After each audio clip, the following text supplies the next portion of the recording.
If you think Thor is just a blonde dude with a magic hammer and a gym membership, oh boy, do I have a story for you. Welcome to Mythic Lounge, where we crack open ancient legends like they're cold beers at a Viking feast. If you love mythology, epic battles, and a bit of god-tier storytelling, hit that like, subscribe, and drop a comment on who your favorite Norse god is. Now let's talk about the real Thor, because Marvel kinda left some things out. All right, so first things first. I'm sure you're wondering who exactly is Thor. What did those movie makers miss? In Norse mythology, Thor, or Thor if you want to be fancy with Old Norse, is the god of thunder, storms, oak trees, strength, protection, and just straight up smashing things. He's one of the most important gods in the Norse pantheon, and if the Vikings had a most likely to punch a frost giant yearbook, he'd win every time. He's the son of Odin, the All-Father, and Jord, the personification of the earth. That means Thor is literally the son of the earth and sky, which is kind of poetic if you think about it though. I doubt he'd have much patience for poetry. But here's the kicker. Unlike his Hollywood counterpart, Thor isn't a chiseled, clean-cut supermodel. Norse Thor is described as a big, red-haired, bearded bruiser with an appetite the size of Midgard. He's got a temper shorter than Loki's moral compass and a love for battle that makes him both terrifying and hilarious. Of course, we can't talk about Thor without mentioning Mjolnir, his legendary hammer.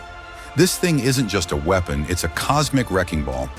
Forged by the dwarven brothers Brokar and Sindri, Mjolnir is so powerful that it can level mountains, summon lightning, and straight up delete giants from existence.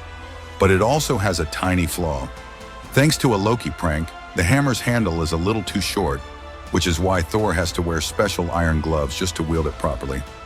Wait, Thor needs accessories just to hold his hammer? Yeah, and you need Wi-Fi to watch this video, so let's not judge. Oh, and get this, Mjolnir wasn't just a war tool, it was also used in blessings and rituals, including weddings. Nothing says romance like a god of thunder, blessing your marriage with a hammer that's crushed 10,000 giants. Now, if there's one thing Thor absolutely loves, it's bashing giants. And trust me, these fights aren't just brutal, they're hilarious. One of my favorites is the story of Thor versus Mjolnir, a stone-headed giant. Mjolnir gets drunk at Asgard's mead hall. That's a bad idea. Starts talking trash, a worse idea, and challenges Thor to a duel. The worst idea. The fight ends with Thor hurling Mjolnir so hard that it shatters Mjolnir's skull like a watermelon at a Gallagher show. Then there's the time Thor lost his hammer. Loki, being Loki, tricked him into a situation where Mjolnir got stolen by a giant named Thrym.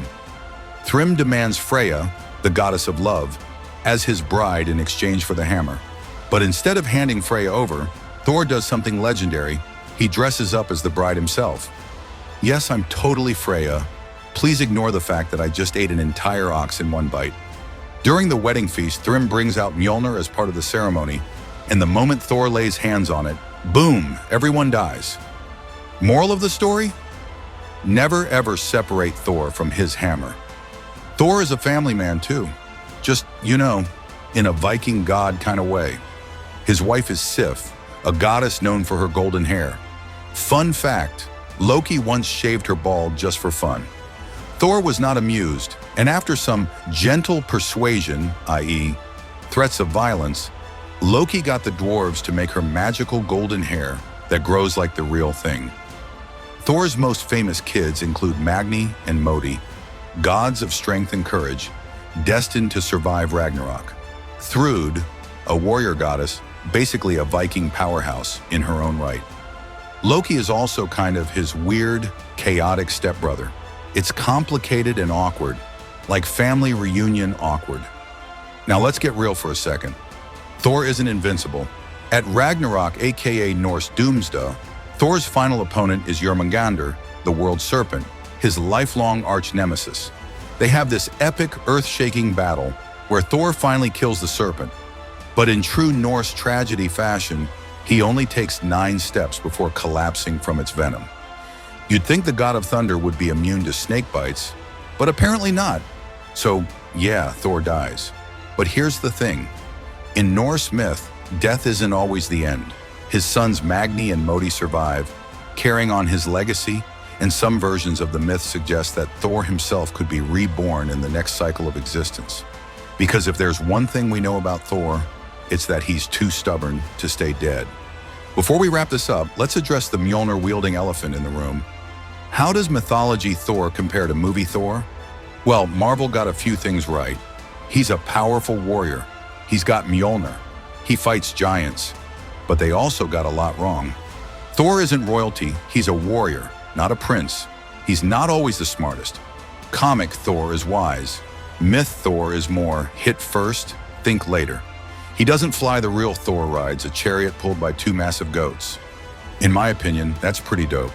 Honestly, if we ever got a true to mythology Thor movie, it'd be part action flick, part Viking comedy, part insane fever dream, and I'd watch every second of it. So that's the real Thor, god of thunder, protector of mankind, and the most hardcore redhead in history. If you like this deep dive into Norse mythology, smash that like button harder than Mjolnir smashing a frost giant. And don't forget to subscribe for more epic myths, legends, and gods behaving badly. Drop a comment below. Which Norse god do you want to hear about next? Until next time, folks, stay mythic, stay mighty, and if someone steals your hammer, don't wear a wedding dress to get it back.